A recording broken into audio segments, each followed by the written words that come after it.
السلام عليكم ورحمة الله وبركاته أحبابي، كيفكم؟ يا رب إن شاء الله تكونوا بخير وصحة وعافية. واليوم رجعنا لكم لفطورنا السادس برمضان. رح نعمل مثل ما انكم شايفين سلق. أنا بحب السلق كتير يعني، واليوم حبينا نعمل خضرة وراح نفرجيكم هيك مقتطفات من العشاء يعني. راح أعمل كبة بلبنية وراح أعمل السلق، وعندي يبرق من امبارح لافته وجهزته، راح كمان ناخذ لكم هيك لقطة منه ونفرجيكم العشاء ان شاء الله. هلا مثل ما انتم شايفين نظفت السلق. انا هيك لازم مثلا هذا هون السلق هيك موجود، هيك شكله عريض هيك وهيك شكله، بس انه لازم انتم تعملوا هيك تشيلوا منه هدول. انا طبعا شايلتين بس رجع بشيل عشان ما عملته، نظفته منيح. هلا راح افرمه هيك ناعم وراح اغسله نظيف واغليه. ونحتاج له لهالاكله مثل ما بنعرف زيت زيتون، بصل، كزبره، حمض الليمون، حبة فلفل، كتير بيطلع طيب. راح نفرجيكم شلون بينطبخ. هلا راح نفرمه ونرجع لكم ان شاء الله. مثل ما انكم شايفين انا هون عندي يبرق وعندي محشايات باذنجان مقدد. حاطه الباذنجان من تحت واليبرق من فوق. كنت كابسته، انا شلت الكبسه هلا. راح اضيفه شويه مي ساخنه واضغطه وهدي تحته وخليه على النار يستوي. طبعا راح نركز من الحوض تحته، شايفين هيك منيح لانه حسسته ثقيل كتير.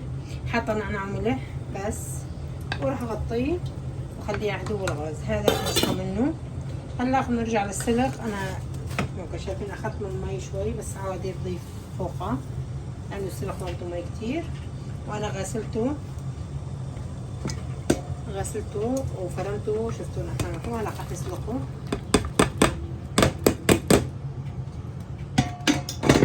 نسلقه دول هني ربطة مي كتيرة يعني بكفي، او بنزيد شوية لق مي. رح نغليه غلوتين في الأثناء بكون فرمنا له الغسلة وجهزنا له تتبيلة رح نحطها. هلا نقولكم عنها. هلا كمان رح نغطي عليه ونخليه يغلى غلوتين.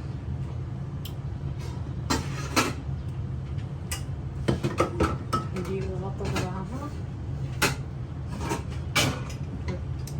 ونحط عليها. هلا بنرجع لكم بس يغلى عنا السلق. تمام. وهون انا حاطه لبن، شايفينه حاطه لبن طبعا زيت وشويه عيران. عندي كان كاستين عيران. هذا رح اطبخ فيه كبه. عندي كبه في الثلاجه، كبه كبيره بتصير يعني، هي لازم تكون صغيره بس هلا ماني محضرتها، راح اعملها بالكبه الكبيره. هلا راح نرجع لكم لهي الكبه ونقول لكم شلون طبخها كمان، ونشوفكم بالفيديو اللي بعده ان شاء الله. انكم شايفين احبابي عندنا عند السلق، شايفين بس هيك غلتين ثلاثه يغلون. هلا راح نصفيه ونغسله، ومثل ما انكم شايفين فرمت له بصله وحبه بندوره، وعندي كزبره وفلفل ناعمه راح احط له اياهن. هلا وزيت الزيتون طبعا.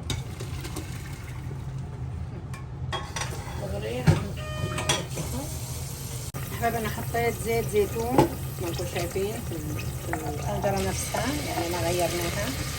هنحط البصله طبعا خليها تستوى لحالها، طبعا مع رشه ملح بس صغيرين يعني هن مستوى دورين صحن. راح نخليها هيك تدبل، نخلي البصله تدبل ونحط لها البندوره بعدين ورشه بهارات، كزبره ناشفه وفلفل ناعمه. كزبره عندي شويه كزبره ناشفه انا شايفينها مطحونه، راح كمان احطهم هلا. وليمون طبعا، ليمون بالاخير. اكلي طيبه كتير عن جد. السلق كتير طيب هيك بيشتغل صغر خبزي. فيكم تعملوه فطاير بصير، تطبخوه نفس هالطريقه وتحطوا له بس رمان اضافي وتطبخوه، وبتعملوا عجينه وبتحطوه بالفطاير كتير طيب. هلا رح احط له بندوره، انا كرمي حبه بندوره ورح احط شويه دبس يعني شويه معجون البندوره كمان، شوي معلقه صغيره. احط البندوره كمان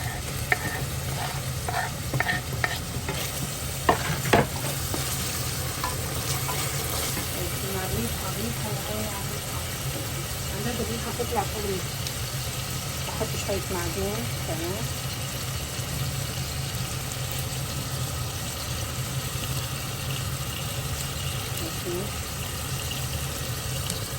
تقريبا معلقة صغيرة من هيك.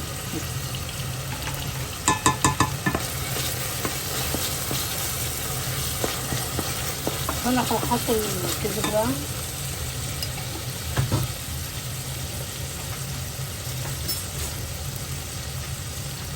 كزبرة ملعقة كمان.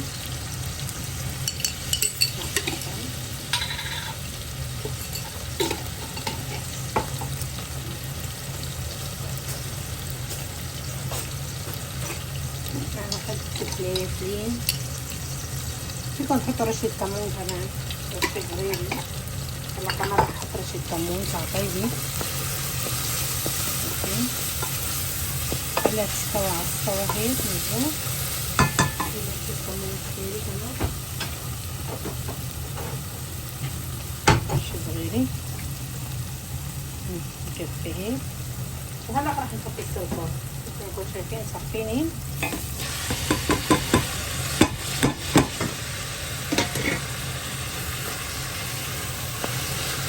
رح نحركها وخلاص. نخليها تستوى هيك مهلة. لا ما بدها مي لانه مشان ما تصير هيك، لازم تستوي بالزيت. يلا نسكر عليها ونخليها. نشوفكم بالمرحلة اللي بعدها ان شاء الله. شايفين السلق كيف صار هيك انقلب الزيت، يعني انه ما في مي كثير. وها هيك انه استوى خلاص.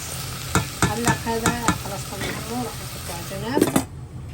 وبدنا نعمل شوية رز كبسي من دون دجاج، يعني بس رز كبسي لأنه رح نجيب دجاج مشوي وخلاص.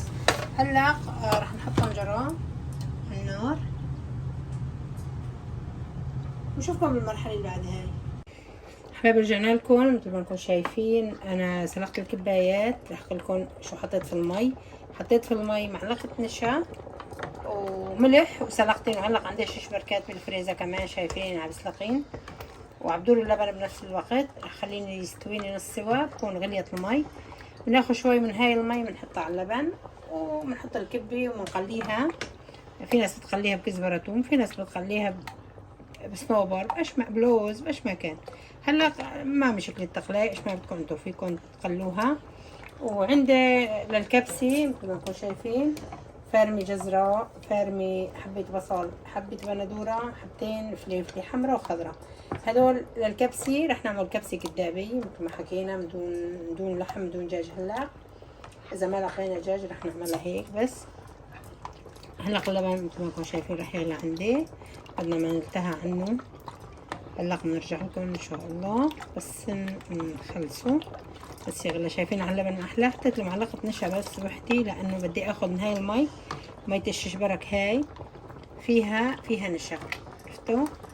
لهيك ما كترت نشا باللبن. انا معلقه وحده بتكفي. ونشوفكم ان شاء الله بالمرحله اللي بعد هاي.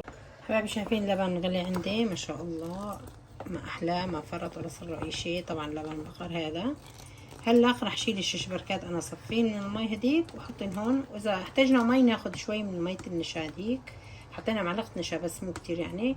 والكبة عند ما يستوى الشجبرك على الخالص بنضيف الكبايات عند ما بدنا نقدمين طبعا يعني نغلوي وبنحطين على العشاء ان شاء الله. هي لازم كبة صغيرة بس انا ما عملتها صغيرة. وهلا هيك حبينا نشكل يعني عندي موجود كبيرة بالفريزر حطيت منها. هلا رح اضيف الشجبركات وارجع لكم ان شاء الله. مثل ما انتم شايفين انا حطيت زبدة وبحط البصلة. بدي بصلة صغيرة بشوحها شوي. طبعا رح احط ملح كتير بس. هلا البهار هلا حطيتها بس بدي احط بهار. ورح احط الجزر لانه كمان ياكل شوي. والفلفل رح نحط الفلفل ما عدا البندورة هلا بس. حتى دول نشوحهم شوي ونحطين شوية ملح. البندورة اخر شي نحطها نضيف شوية ملح صغيرة. ضفت الزبدة مع البصل كتير تطلع طيبة. هلا هاي كبسة كدابية بقولولها من دون لحمة، من دون دجاج، من دون اي شي. بتطلع كتير طيبة، يعني فيكم تعملوها في رمضان، بتطلع طيبة وناجحة. هلا رح خليهم يستويني هدول مظبوط. طبعا رح احط زيت بندورة معلقة صغيرة كمان.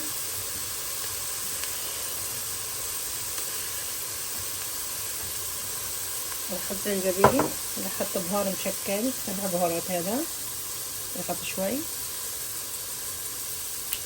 رح احط شوية زنجبيل، شوية زنجبيل صغيرة، شويتين كمان. فوالا رح احط شوية لحظة دقيق على الخليلي، شايفين.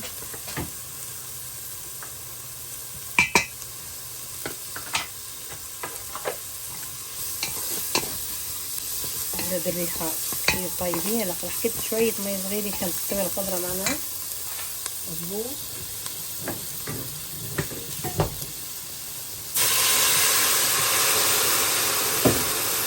هلا برجع بكون حطيت بهار عشان نحط الموضوع. فرجعنا لكم،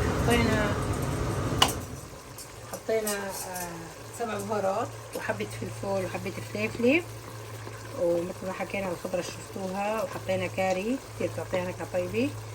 واذا عندكم عصفر حطوه. هلا انا رح شوف اذا لقيت رح احط للرز. هلا الخضرة استوت عندي، شايفين ريحتها بتشهي صارت. وعندي هون تقريبا كاستين رز رح اضيفهم كمان.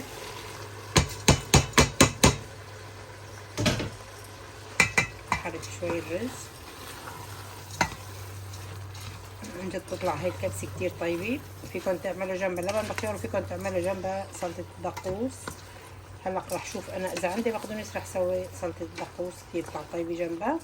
فيكم تجيبوا فروج، فيكم تشوفوا فروج عندكم تحطوه، يعني فيكم تحطوا له فخذ فروج تنتفوه بقلبها بعد ما تسلقوه كمان بصير. هلا رح لكم قديش بدكم مي، مثل ما حكينا سنتي او سنتي ونصف الرز، انا ما بعير يعني.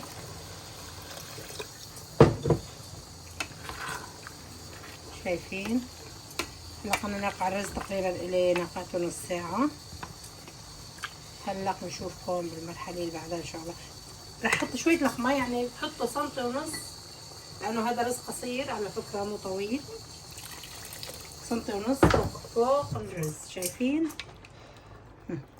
شايفين بس ينشا تشوفوا هيك نشف الرز، نشف المي، بتغطوه وتوطوا الغاز على الاخير. وبكون طبعا زبطوا الملح، ما تنسوا الملحات. بشوفكم بالمرحلة اللي بعدها ان شاء الله خالص حبايبي. وهيك مثل ما انكم شايفين انا صبيت الشيش برك وحطيت الكبة، شايفين على القوام عن جد روعة. شايفين الكبايات حطيناها. هلا عم نحميلين شوية كاجو تنحطوا على الوجه. هلا فيكم تخلوها بكزبرة خضراء وثوم. انا ما بنحب الكزبرة في هيك اكلات يعني، بقى كسرت شوية كاجو رح نحطها على الوجه. وراح نحط الكبسة كمان استوت عنا، ونحط عليها دجاج، ونشوفكم باخر مرحلة. هلا بس خليكم معي لنقطلكم نقطع وجه الكاجو هيك. عن جد ريحتها شغلي. يا رب يكون هيك عم تستفادوا من الفيديوهات. دعمونا شوي زكاتكم.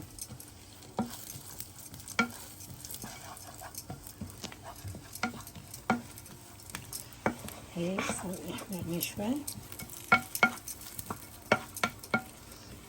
ما كترنا له. عملته بزبدة كتير بتطلع طعمته طيبة بالزبدة. انتو فيكم تعملوه بزيت ما بيأثر. هلا رح طفي حاجتين هيك. شايفين يا سلام. هاي هي الطشة قرشة تعطيها طعمة طيبة. فيكم زينهم كمان شوية بقدونس، بس هيك انا بقول بكفي يعني. نشوفكم بالمرحلة الأخيرة إن شاء الله. مثل ما كنتم شايفين الرز قصير، يعني لما لقيت رز طويل عملت رز قصير. شايفين اهو الحبات ما شاء الله كيف شايفين. بالاخر رح نحط على وجهها الفروجات، جبنة فروجة وشوي نحط على وجهها ان شاء الله. هيك نشوفكم سفرة اخر مرحلة. يا رب. حبي وهيك كان عشانا اليوم. بكون شايفين احنا اليوم طبخنا لكم السلق بطريقة كتير ناجحة وطيبة. جربوها ما راح تندموا ابدا. عصرت له طبعا نص ليموني كمان، وعملنا الكبة بلبن كمان. عندي بالفريزر شوية كبة ولازم تكونها صغيرة بس هاي الموجودة بتصير. وعملنا كبسة وعملنا سلطة. يا رب تكون هيك بتستفادوا من الفيديوهات. لا تنسونا من دعمنا القناة، ان شاء الله نوصلكم كل جديد. الف شكر لكم. السلام عليكم ورحمة الله وبركاته.